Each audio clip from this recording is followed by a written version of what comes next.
Alright, so Sportsfield fans, we're back inside. We're about to talk about the Czech Republic and Portugal game.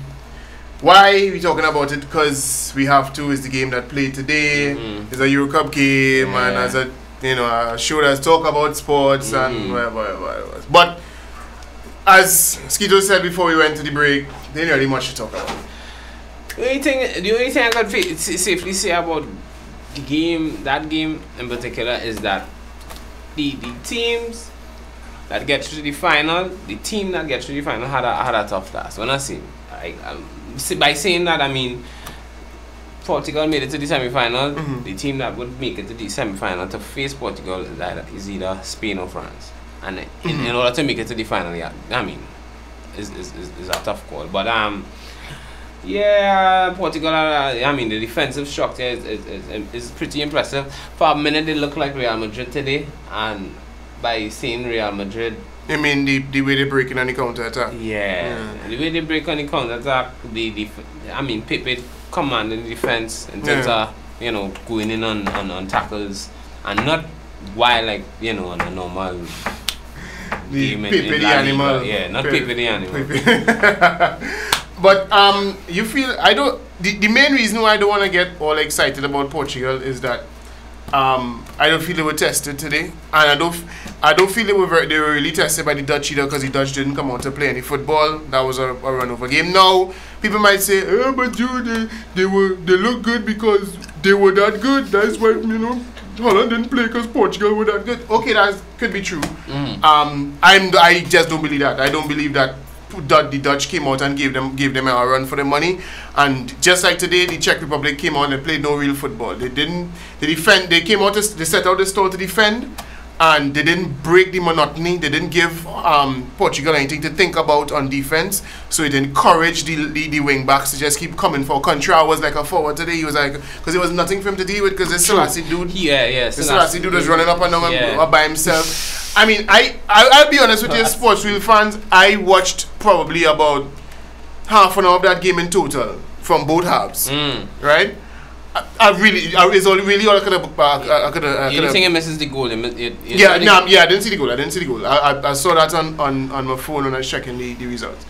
And if I saw the Czech Republic string more than 2 passes together, I see them string plenty. I tell you, I see them string plenty in the half an hour I watch. So I basically got the idea from the halftime commentary. I heard that the Czech Republic kind of came out strongly, but it seemed like that died quickly, and after that it was just them being afraid of the counter attack and playing defense all day. And as we all know, unless it's Chelsea and you're playing with a buck in your pocket, eventually you'll get a breakdown. So c'est la vie. What you think about I don't know about getting a feeling like this Ronaldo's tournament. It seemed like this year is the year for the crowning. Well, LeBron. That was it appears that he might be, So I think I am getting this feeling like this is Ronaldo's tournament.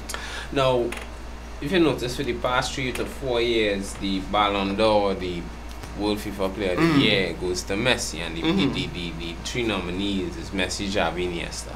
Also, he has a point to prove. And I think this is the statement he needs to make, but football is not a one-man game, so unless everybody else has that mentality, well, I mean, the Postiga came off with an injury, I think in his somewhere. Yeah, someone here stretched off, yeah. Oh, yeah, right? Yeah. And Almeida came on for him. Yeah, Almeida. I mean, show your head as soon as he come on. Show your head as soon as he come on. I mean, he have it so they have like what the description or the portfolio about that forward. A good central striker. Yeah, could be. He read the manuscript a good time, a few times, well, but he didn't forget the chapter and score. No, but I mean, when I say it could be Ronaldo's tournament, I'm looking at it from the standpoint that well, he's found his scoring touch now. The goals coming. The media is gonna hype it as if the goals he scored were the most glorious goals they've ever seen. But point is the man scoring, and Portugal reaching a lot. We have already reached a lot further than a lot of people thought they would. Yeah. And considering that none of the teams in this tournament have really looked world beaten, it's not impossible that they could make it to the finals and take it. And if they do and Ronaldo continues to score goals, you know that this will be the year that he tips Messi. It doesn't matter what Messi does in the first half of the season for Barca coming. You understand? Yeah. Ronaldo had a record-breaking season in Real Madrid. Real Madrid won the Spanish Cup, and if Portugal takes the Euro Cup now, and he continues to score the way he's scoring, there's no way they could take that away from him. True. Even as a staunch Messi fan, I'm admitting that there's no way should Portugal win this tournament that they take that away from and it's rightly so. He should win it, and I'm just getting this upsetting feeling that Portugal winning it, but like it's just his year. No matter what, they usually take it away and give it to Messi. Let me not start that. Anyhow, they have other teams in the quarterfinals right now. I think it's Germany playing Greece. Yeah. We have Spain versus France. We have England versus Italy. Yeah. The Italians were surprisingly, when I say impressive in terms of how they approach the game. Yeah, although they did in one game slip into we score one and drop back. But they get one in the perfume for that. That was against Croatia. They don't play so. That was the Maldinis and the Ambrosinis. Yeah, that was the old Italian mantra, you know, being pounded into their head. So they got that goal and they tried to sit back, and I honestly think they learned from that. I don't think they'll try to do that again. But then again, against England, they very well might be able to do that, because where's England's creation gonna come from? True. And well, I would say the same club connection. I mean, they tried the Liverpool connection with Carroll and Gerrard, and it worked for one goal. And but I believe, and you know, the funny thing is, before you go on that, the commentator, I don't think if he said it or if it's I read this in a column, but they were talking about the fact that there's a club connection, right? Yeah. But that never happened during the season for Liverpool. True. It didn't really see that happen during the season. No, it happened. But it happened like for like 1 month because Gerrard was out. No, but even when Gerrard was taking dead balls, free kicks, corner as well. No, he didn't really take corners, but when he took those in swinging free kicks in there. You can't. I don't have the stats in front of me now, but I don't think there ever was a Carroll goal assisted by Gerrard. True. So that club connection manifested itself for the national team. Strange enough, but yeah. Well, they have the Manu connection, which I believe has probably the best connection in the entire. If you will, Welbeck start the next game. I don't know, boy. He should. I think against Italy, you would want to run an offense that has pace and mobile. Yes. Mobile. But you don't think I mean, other than Chiellini, I don't think there's anybody really in the Italian defense that could deal with the high ball, and I think that will be an easy way to put Italy away. Come the quarterfinals, and if Carroll starts and Gerrard could find him from some areas, or anybody swinging in crosses from the wing could find Carroll, I think that's a very easy way to put Italy away, because as I say, other than Chiellini, Bonucci, I think Barzagli is. Not Barzagli, Barzagli, the other Juve defender. I think he actually, I think he come back from injury, or he ready for the next game, something like that. But I don't really see him as a threat in the air. So that could be, instead of trying to move, because we saw Spain try to pass through Italy and it was difficult. You know, they could deal with the balls on the ground. But in the air. That was painful. I mean, you could go against Italy with no forwards. Against Italy, were you trying to tell people and them like, what? Alright, well, we. But they did it in the last game as well. They didn't. Fernando Torres didn't start the last game, did he? Last game was it's Croatia. They played without any forward again. I don't know. I honestly don't know.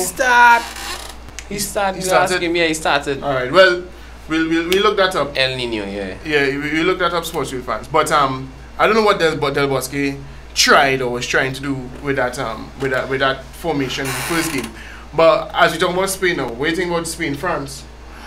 I really can't say, because it is one thing to say that France coming out with just Benzema in front, Mhm. and then there's another thing to say that Spain will be coming out with 1 or 0 forwards. So what we gonna have there? Like everybody trying to string passes and you know. Well, who's the better passer then? I think France has a better direct approach. I think they are more effective at adopting a direct approach to the game, or at least scoring. They didn't really employ it in the group stages At all. which is why I feel they're going to go out against Spain. France just hasn't impressed me. I mean, against England, that game should be stricken from the records. I mean, I honestly wish I could get back my 90 minutes. Yeah. I probably would have preferred to pound nails into my fingers or something. I don't know. That was that. And then there was the game against Ukraine. Mm-hmm. Ukraine weren't really that good. France were just going through the motions. They got 2 goals out of nothing.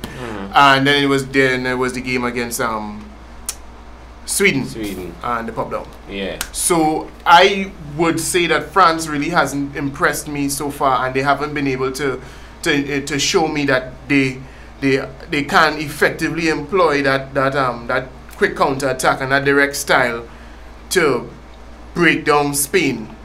But like I say, having said that, Spain hasn't really been that impressive either. So after all the knock, can they produce? And I will say this again: no soldado means big problems. If you're banking on El Nino, you might as well wish upon a star. You understand? Because you have just as much a chance of your wish coming true. You understand? because things will happen. I mean, 2 goals against Ireland when Ireland wasn't. Anyway. Yeah. If Soldado is exactly what is necessary right now, as you see Spain struggling to score goals, because Soldado is the roving. He's mobile as a striker, but he's an opportunist.